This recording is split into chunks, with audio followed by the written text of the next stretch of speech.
you might start using Dr. Foivos Zakkak or Foivos Zakkak PhD. You've seen that, I guess.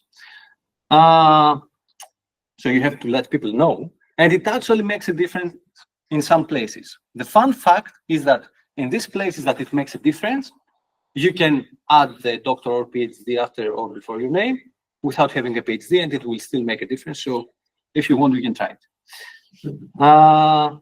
Usually it doesn't last long because, okay, it's the new funny thing and that's it. And you move on. And then comes the reality check. So you figure out that you need to participate in getting funding. Some people do that already during their PhD, but during your postdoc, it's a core part of your responsibilities. That's how you get paid. So if you don't bring funding, there's high risk you get fired. There are different levels of funding. You might be able to get a small funding for 1 year or a bigger one for 3 or more years. And you also need to publish good articles. Why I say good articles? Because when you're working in academia, what Iraklis showed earlier, his profile with the statistics about his research, this is actually your CV. This is what people see if they want to judge how good you are as a researcher. So you need good articles that people will read, they will cite them, and hopefully they will base their work on your work and keep feeding you. I mean, feeding your statistics. And that's not easy. You also need to spend a lot of time in leading projects and helping others. So you kind of shift your focus from just focusing on your work. During a PhD, usually you are fully focused on your stuff. And now you are start focusing to others as well. So if we would compare it to industry, I would say you become like a tech lead. That's the role. So the time you can go in the zone is significantly reduced. You need to often context switch between different projects and ideas because you can't keep focused on your main idea or project. You have to context switch to the ideas and projects of the people in your team. And this is not always easy. There is more value in you unblocking students and research staff than actually you developing stuff. So if you really like coding, and Iraklis said earlier that in the PhD it's like 35% coding, in mine it was more. In this case, it becomes even less. You might also be asked to do some teaching, depending on where you do your postdoc. And that's not actually bad, but it takes time out of research and development. You can use this as a great opportunity to train new people in your domain. So when you did a PhD, there's a nice drawing that shows a bubble.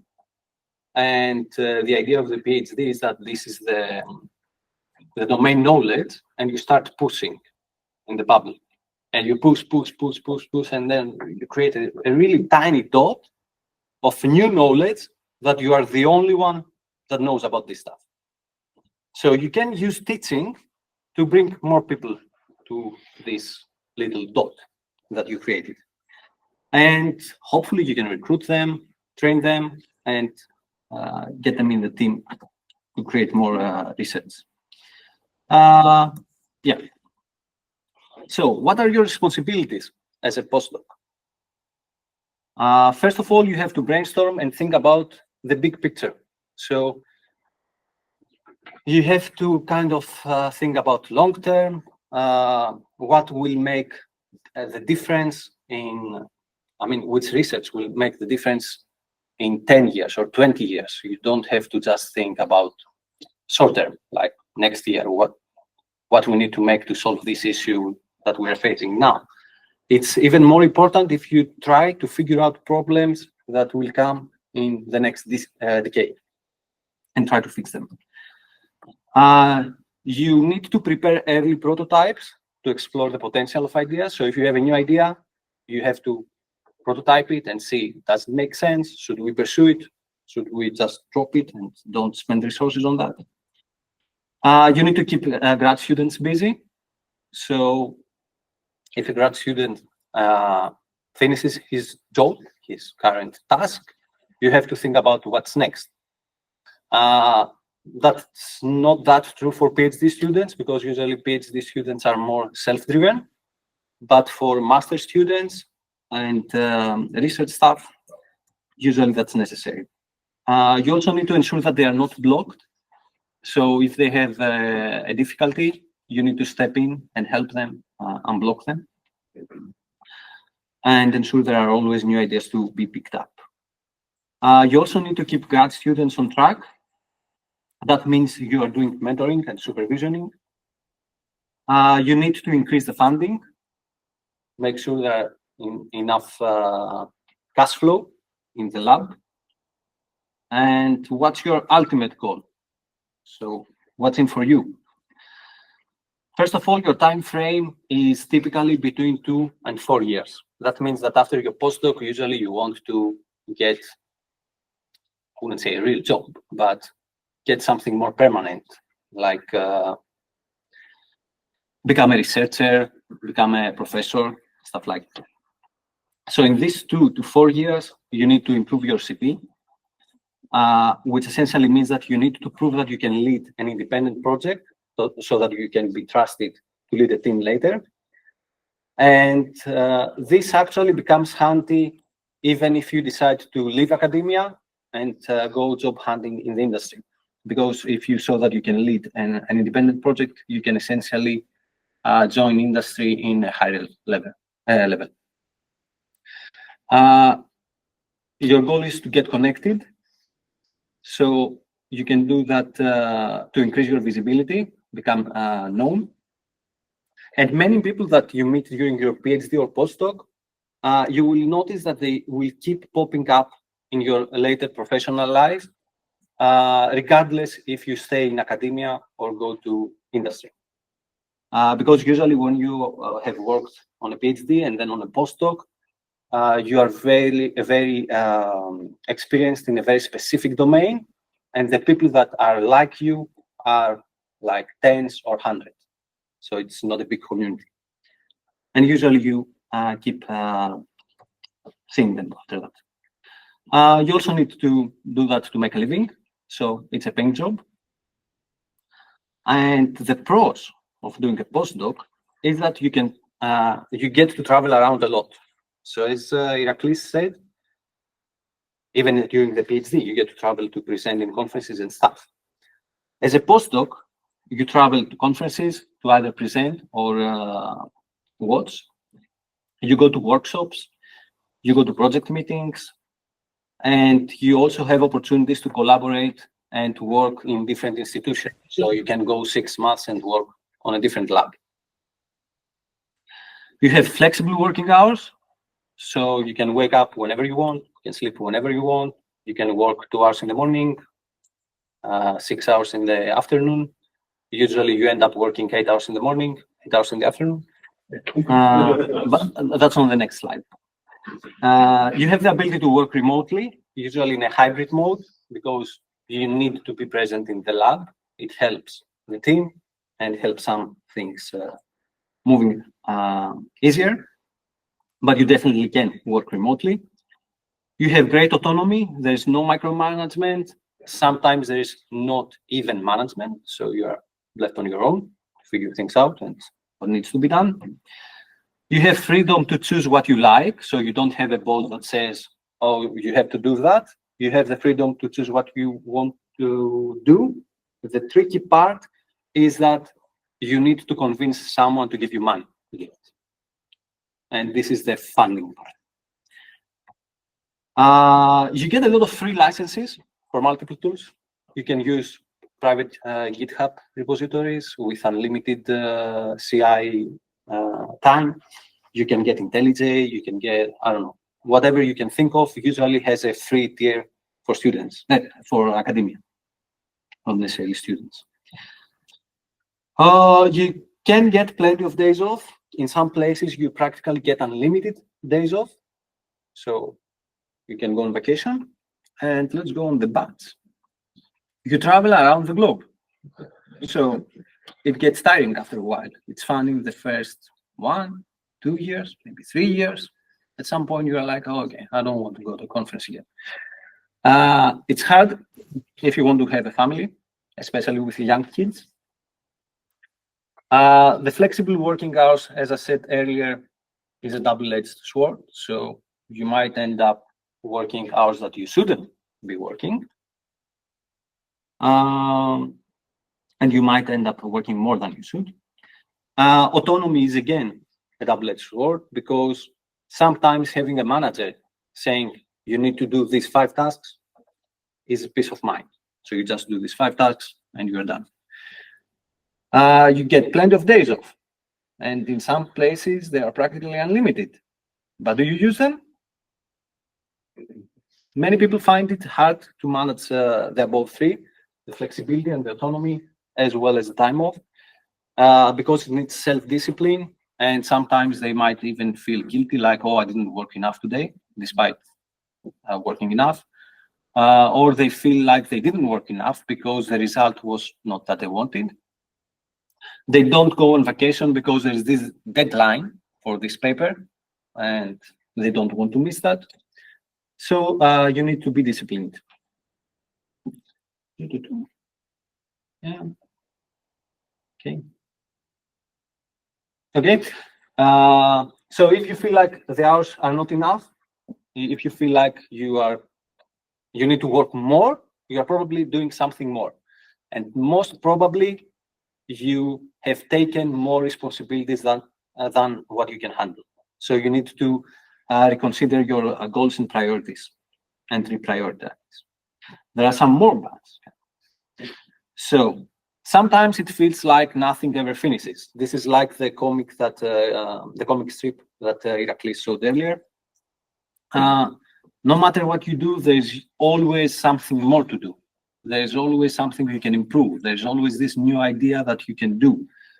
So this makes it hard to feel rewarded, to feel some accomplishment, and get your dopamine. Most often, you don't get enough time to do the things the right way. So you wanted to write tests? No. You wanted to handle this corner case? No time for that. You know there's this bug that if you fix it, you will get some extra performance. Maybe no time for that as well. Usually, the way it goes is you prototype, you publish, and you discard the code. And this is more common than most people would like.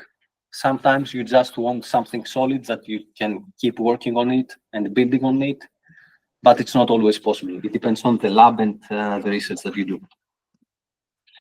Sometimes you also need to drop a piece of work because there is no future in that. So despite having built something, you need to throw it away because, as we said, you are prototyping. So your prototype might show you that this idea isn't going anywhere.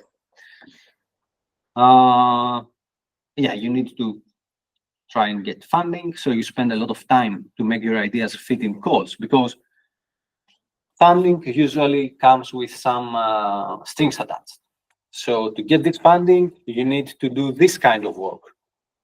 For instance, EU wants to make open source this decade. So in this decade, you need to make your ideas fit in open source. Then the next decade, the US funding agency decides that they want to invest on defense. So if you want to get this DARPA funding, you need to make your research fit in there. And that's not always easy. Also, the acceptance rates are pretty low. The competition is really high, especially for the big programs. So this is also tiring and demotivating. So yeah, paper and proposal rejections take a toll on you. And your compensation is way below the market. So you do all this work and the money are not enough. So hints on how to survive. Celebrate the small wins. So did this new thing that you implemented work? Yeah, party. Did this paper get accepted? Enjoy it. Did the paper get rejected, but the reviews were good and to the point? Celebrate it. That's a win as well. Address the comments and say it again. Take a break after a proposal or paper submission. Usually, and I've seen a lot of people do that, you have the deadline on Wednesday evening. You work like 16 hours that day because you have to hit the deadline. Most people never submit before the deadline. It's like you have to do it right on the deadline, even after the deadline a bit, till they close the submission button. So take a break. Don't go the next day to work. Don't start working on the new idea. Don't fix this bug that you found out while writing the paper. Just take a break. I usually took 1 week. Track your working hours. Start the clock when you sit down and work. And if it's 8 hours, the most first thing is what your contract says. If your contract says 7.5 hours, at 7.5 hours, stop working, 7.5. If it says 8 hours, at 8 hours, stop working. The important thing here is to not work more. It's okay to work less. Yes, because if you work less, in this kind of job, you never stop thinking about these things. So you might say that, oh, today I only worked 5 hours, but you will keep thinking about stuff the next 4 hours. Follow some routine. So try to have a schedule, like 9 to 5 or whatever you prefer. This helps. Get your time off. You deserve it. And if there's a deadline and you want to go on vacation, go on vacation. It's okay. You can send your work somewhere else. It's okay to miss a deadline. There are many conferences. There are many top-tier conferences. So even if you miss that specific one, you can target the next one. Keep in touch with colleagues and fellow postdocs. So people you meet at conferences, keep in touch with them. Try to collaborate with them. Try to do some joint work. This helps broaden your mind, change your culture, increase your citations, your statistics, because you combine your powers. It's really nice. Do networking at conferences. Try to avoid sitting in the corner and not speaking to anyone. Try to find people that gave a presentation that it's really interesting to you. Go talk to them, ask how they work. Try to get a bit off work, like discuss about daily stuff. It helps connect. And that's all. I made it. 9 seconds. Acknowledgements. So the illustrations in this presentation were brought to you by Pixabay. Any questions? Okay. You are a software developer in the industry, and you also are a postdoc. No. I'm a software developer in the industry, and I used to be a postdoc. Okay, I got my answer. Okay. The question was actually, since you have been both, after so much, let's say, research, what do you actually prefer now? And if both you can do your private research at home and get it by the industry. Okay. Is that a better solution because the ads are made? I think I prefer the peace of mind at this point in my life. So I prefer the industry because everything is more clear, like you have to do this thing. Yeah. I also like the better compensation. But because I like teaching and I want to keep in touch with research, I'm also acting as a visiting instructor at the university, and I'm also participating in a small JVM Java research group at Ford. And this is all paid, not the teaching. The research stuff is part of my job. This is something that I negotiated. So there are jobs in the industry that they actually can give you the option to research. There are jobs in the industry that are pure research. So you can go to an R&D research and development department, and this is your day job to do research. You can go to Oracle Labs, IBM Research. There are these kind of jobs. And there are also jobs that are pure software engineering, where you can negotiate with your manager and say that I want to spend 10%, 20% of my time on doing this thing. And if they agree, you are okay. Yeah, I was going to ask, in your experience, which of the two are better in terms of work-life balance? Postdoc or industry? Yes. Okay. I can't really compare because Red Hat is not a representative place. In your experience. Okay. The work-life balance at Red Hat is ages away from the work-life balance in academia. But that's not always fair or the rule of thumb, because it's different if you are working at a startup. It's different if you are working at a big company on the new product. For instance, if you're working on AI, I don't think it's so relaxed.